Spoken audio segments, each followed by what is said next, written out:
Next, let's welcome Mr. Alberto Roura, SRE lead at Studio Non, Alibaba Cloud MVP, to the stage.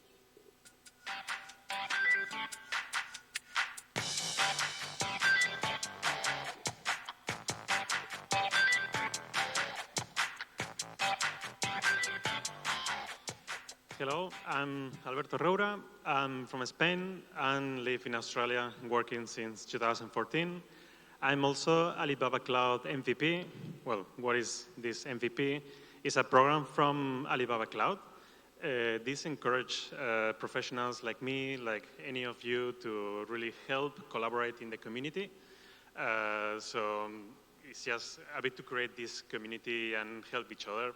They also give you early access usually to all the new products, which is pretty cool because you can try everything they're trying internally. They are testing. Sometimes it's even stuff that is still half broken, so you help debugging some of the stuff. So yeah, let's go with the presentation. So I'm here to talk about generating NFT images using serverless. This is because I'm developing a platform to help artists in the tech space. They have no idea of what NFT crypto is, so we just help them. So the presentation is going to be, first, we are going to explain a bit the pain points of working with media. Working with media itself is kind of a monster. It's this big thing that no one wants to talk about. We're going to talk a bit the Web3 ecosystem, a bit of a concept, because usually Web3 is this thing that everyone talks about, but no one knows exactly what it is. Then I'm going to explain a bit the serverless approach, which Alibaba Cloud products we use. And then I'm going to present a small demo, a bit of how to deploy the whole thing and how we do it. So let's go. So pain points working with media. Usually this is a very resource-intensive thing. Think about how much memory, CPU, and storage is used. It's just massive to think about it. The extreme burst, this 1 minute, you have a cluster just sitting there. The next minute, a company throws you thousands of images or videos to process. So this makes it really hard to predict. It makes it really expensive to plan because you can think about, at 9 a.m. every morning, this company sends you these albums or any type of content.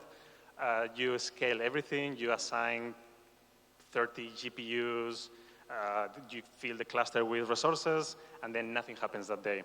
So that's a lot of resources usually wasted. So it's really tricky to get it done. Workload diversity.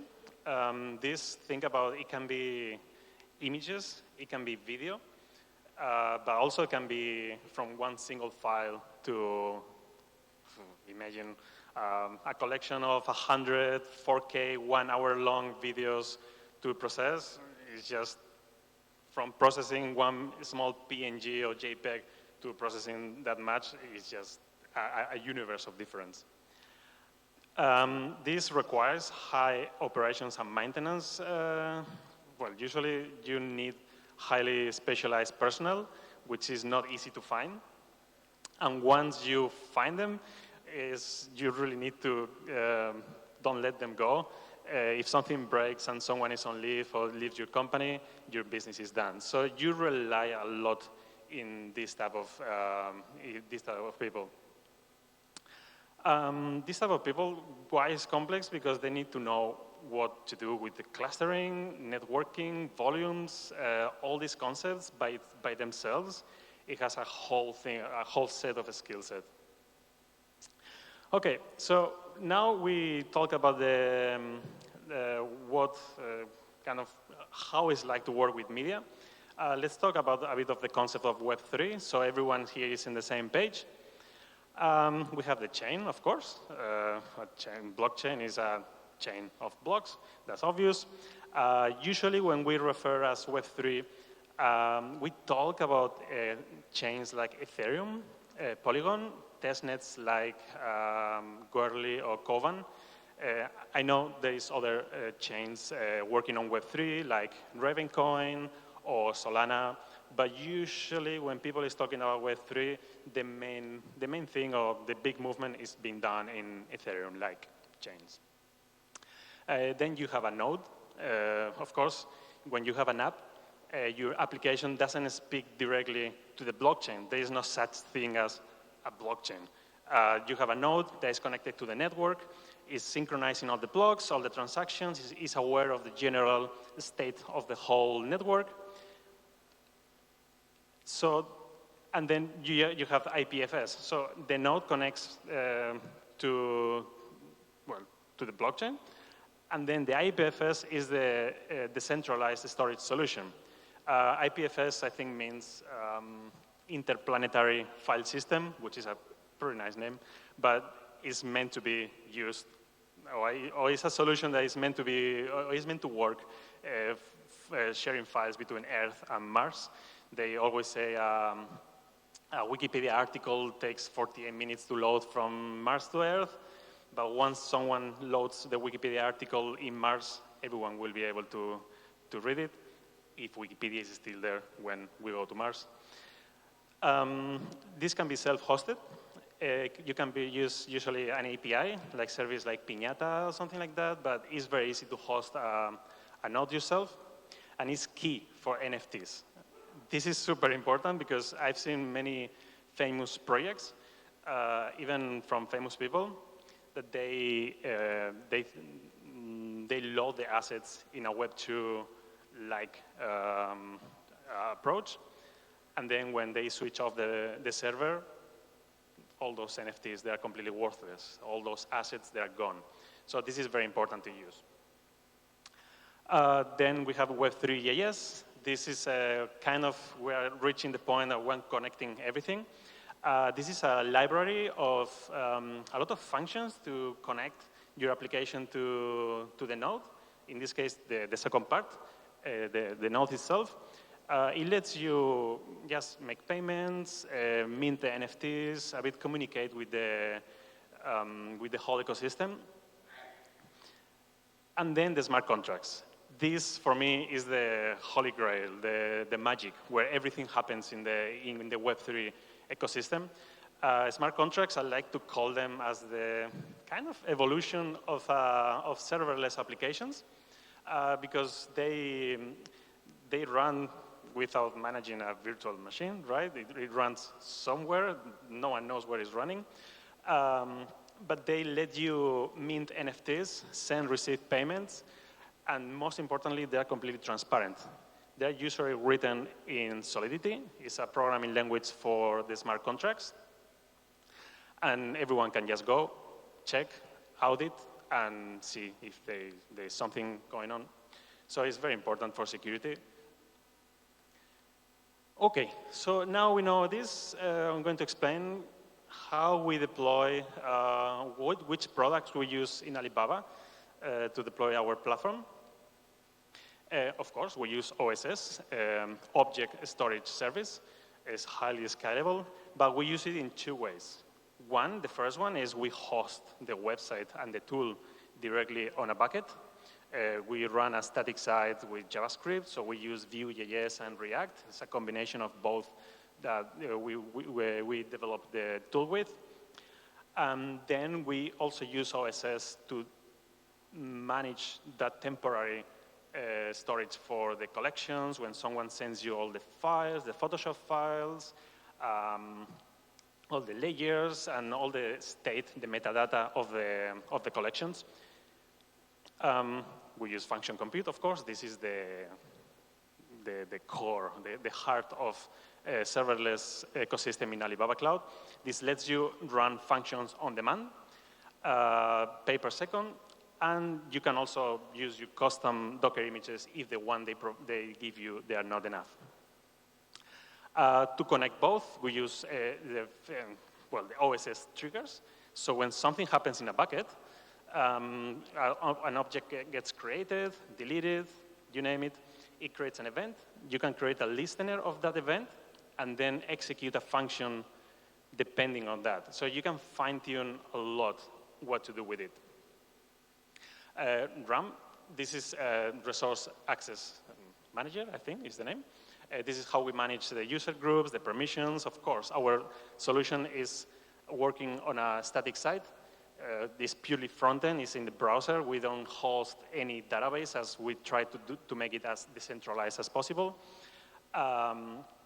So the user directly uploads all the metadata and all the information to the bucket directly. So we try to make it as safe as possible so they don't delete other people's stuff. So you don't want that. And serverless devs. This is an open source framework. Is to deploy everything. So it's very, if some of you use Terraform, it's kind of the Terraform for serverless. This is my favorite. Alibaba, I think, is involved heavily in the development. It works with many cloud providers, but it especially works very good with Alibaba Cloud.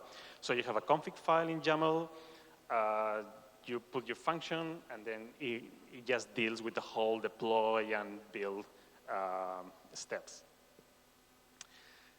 So now let's go to the solution. I'm going to show you a bit of how to deploy the whole thing and a bit of a demo. So an artist, as I mentioned, we usually do this for artists that they have no idea of technology. So they know how to do things in Photoshop. So they upload the Photoshop file to the tool, which is hosted in a OSS bucket.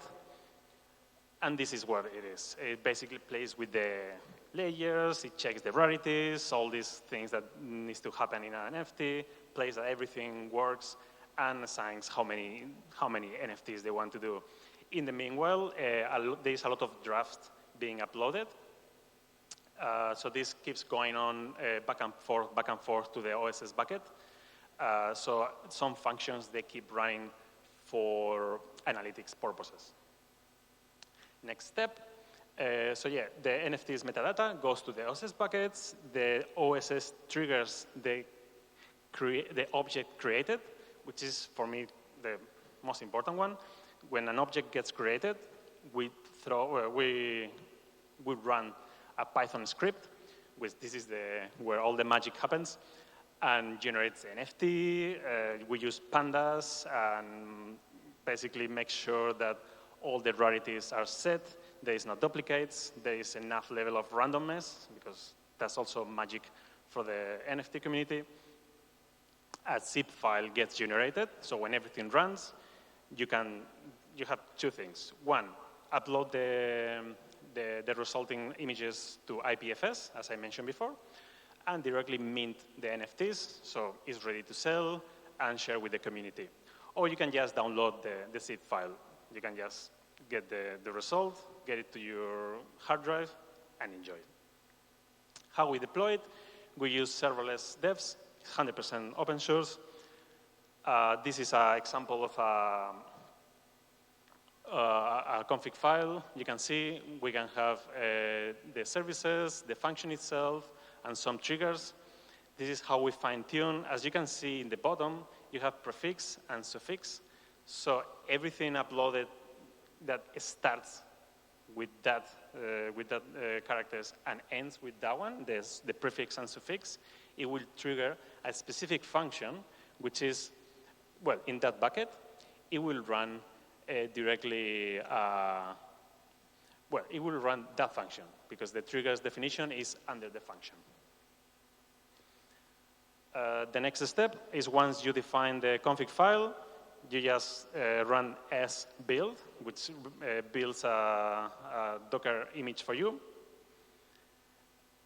As you can see, if you are familiar with Docker, this is it's getting all the image, it's building, getting all the dependencies for you.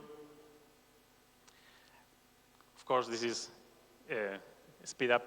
It doesn't work that fast, depending on the network. Once you have the Docker image done, that means you have everything ready.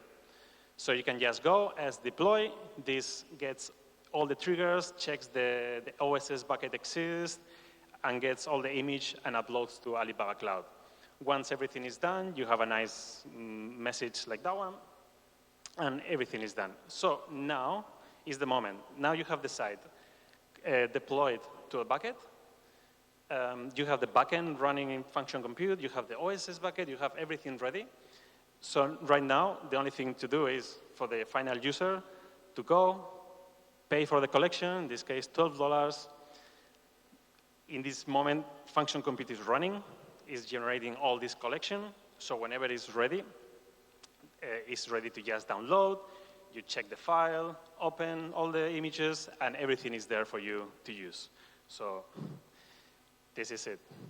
Thank you so much for coming, and thank you. Thank you, Alberto. In the next part,